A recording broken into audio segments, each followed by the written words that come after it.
सत्साय बंदी छोड़ सदगुरु रामपाल जी महाराज की जय हो। सभी भाई बहनों से निवेदन है कि मेरी एक शंका है, ये दूध और गुड़ इन दोनों के मिला के खाने से क्या होता है? गुरुजी ने सत्संग में मना किया है। सत्साय जय हो बंदी छोड़ की। बंदी छोड़ सतगुरु रामपाल जी महाराज जी की जय हो। परमात्मा की सभी प्यारी आत्माओं को मुझ पवन दास का सत्साई। सत्साई भगत जी, आपने जो ये सवाल किया है कि भाई परम पूज्य सतगुरु रामपाल जी महाराज जी अपने सत्संगों में गुड़ और दूध दोनों एक साथ खाने से क्यों मना करते हैं, इससे क्या होता है?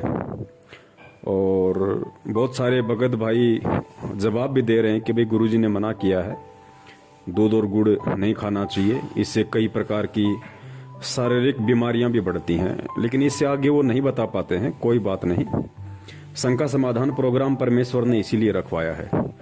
पुण्यात्माओं, होता क्या है, आप अगर गूगल पे भी जाके सर्च करेंगे कि वे गुड़ और दूध खाने से क्या नुकसान है, क्या फायदे हैं, तो आपको हजारों की संख्या में फायदे तो मिल जाएंगे, लेकिन नुकसान आपको एक भी नहीं मिलेगा। क्योंकि जो परमेश्वर का सर्च इंजन है, उसके आगे जो गूगल है वो ऊंट के मुंह में जीरे के बराबर भी नहीं है।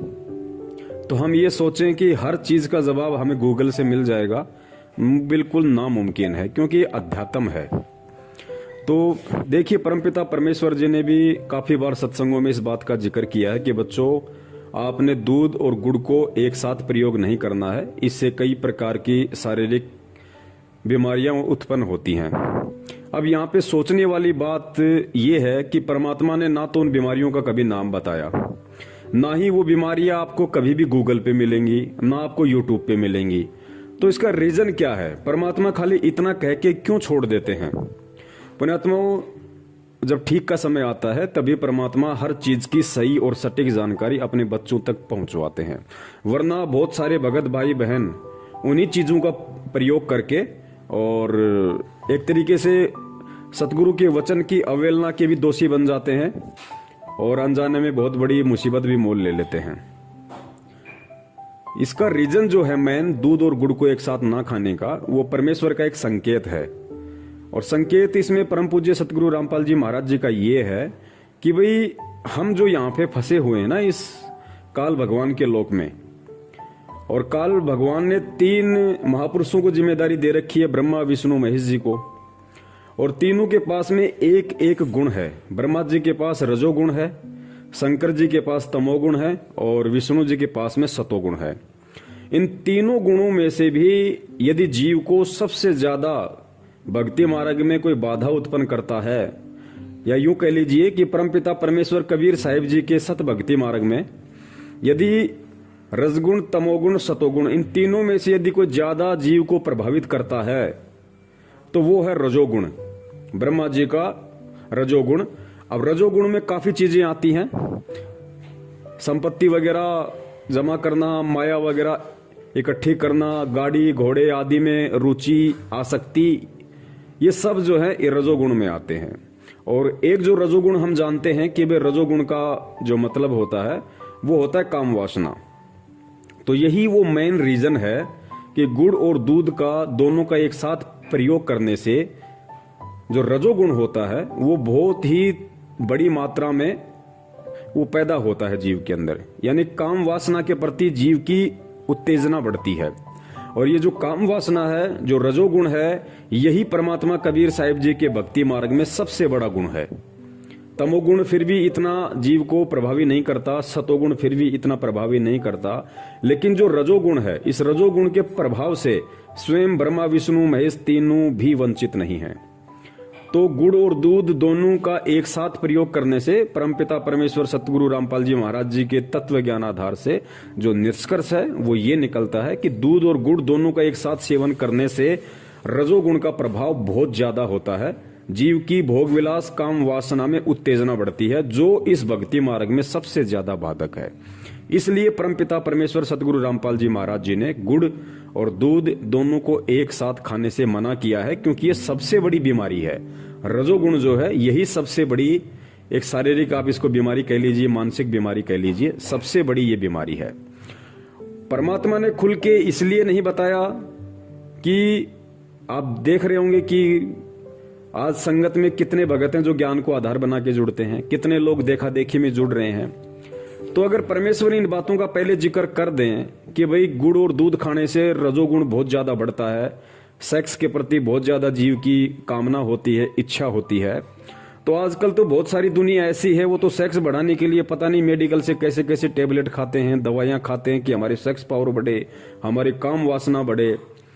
और कुछ लोग फिर ये गुरु जी का ज्ञान स्वीकार करेंगे, फिर गुरु जी के ज्ञान में वो साल भर रहेंगे, 6 महीने रहेंगे, 2 महीने बाद रहेंगे, वो इस मार्ग को छोड़ देते हैं। जो ज्ञान को आधार बना के नहीं चलता और नहीं जुड़ता है, सत्संगों को आधार बना के, वो इस मार्ग पे ज्यादा दिन नहीं टिक पाता। उसके बाद फिर उसके मन में काल वही रजोगुण वाली प्रवृत्ति पैदा कर देगा। तो फिर वो क्या करेगा, उसको मालूम पड़ जाएगा कि भैया रजोगुण कैसे बढ़ता है, काम वासना भोग विलास के प्रति इच्छा कैसे उत्पन्न हो, कैसे मतलब आप लोग जान सकते हैं।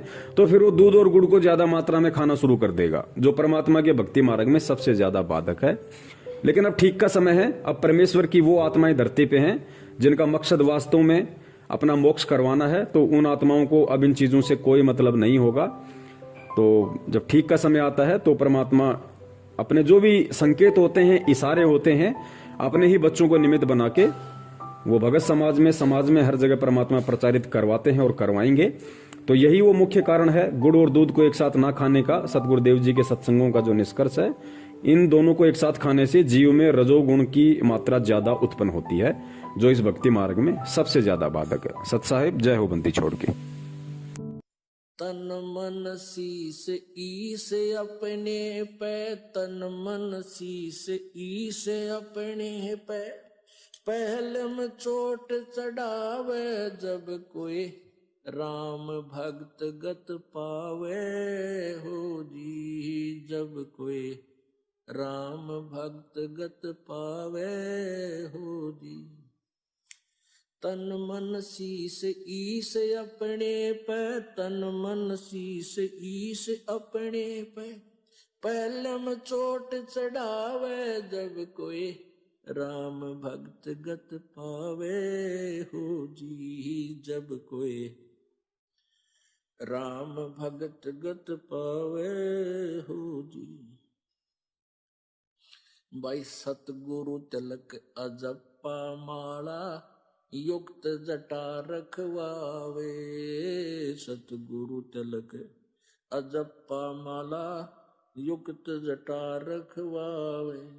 जत को पीन सत का चोला, भीतर बेख बनावे जब कोई राम भगत गत पावे हो जी, जब कोई राम भगत गत पावे हो जी।